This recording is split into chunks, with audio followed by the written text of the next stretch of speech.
మెదక్ జిల్లా వెల్దుర్తి ఎంపీడీఓ కార్యాలయం వద్ద నామినేషన్ కేంద్రాల వద్ద ఎలాంటి సౌకర్యాలు లేక ఇబ్బందులు ఎదుర్కొంటున్నామని స్థానికులు ఆగ్రహం వ్యక్తం చేస్తున్నారు. అధికారుల తీరుపై వారు మండిపడుతున్నారు. స్థానిక సంస్థల ఎన్నికల నేపథ్యంలో రెండవ రోజు వివిధ గ్రామాల నుంచి పెద్ద ఎత్తున నామినేషన్ దాఖలు చేయడం కోసం అభ్యర్థులు రాగా వారు కూర్చోవడానికి కుర్చీలు లేవని, కనీసం టెంటు, త్రాగడానికి నీరు లేక రోడ్లపైనే పడిగాపులు కాస్తున్నామని ఆగ్రహం వ్యక్తం చేస్తున్నారు. గేటు వద్ద గుంపులుగా ఉండడంతో చిన్నపిల్లలతో వచ్చిన అభ్యర్థులకు ఇబ్బందులు ఏర్పడుతున్నాయని, ఇప్పటికైనా అధికారులు స్పందించి సరైన ఏర్పాట్లు చేయాలని డిమాండ్ చేస్తున్నారు. తాజాగా నోటిఫికేషన్ ఇవ్వడంతో పల్లెల గ్రామాల్లోని ప్రజలంతా వార్డు మెంబర్లకు మరియు సర్పంచ్లకు నామినేషన్ల స్వీకరణ 2 రోజులు జరుగుతున్నది. దీనికి ప్రభుత్వం ఎలాంటి సౌకర్యం కూడా మాకు కరెక్ట్ చేయలేదు. ఇలా పడిగాపు కాసుకుంటా ఇది కావాలి అది కావాలని వెయిట్ చేస్తున్నారు.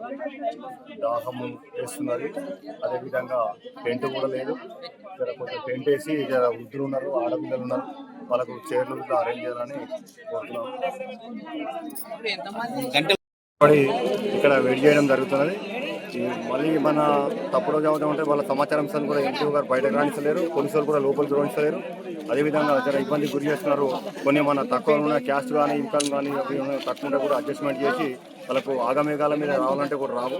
కొంచెం అందరూ అధికారులు అందరినీ మన వీళ్ళకు అభ్యర్థులకు అందరికీ కొంచెం సహకరించగలని కోరుతున్నాం. మరిన్ని అప్డేట్స్ కోసం మా ఛానల్ని సబ్స్క్రైబ్ చేయండి.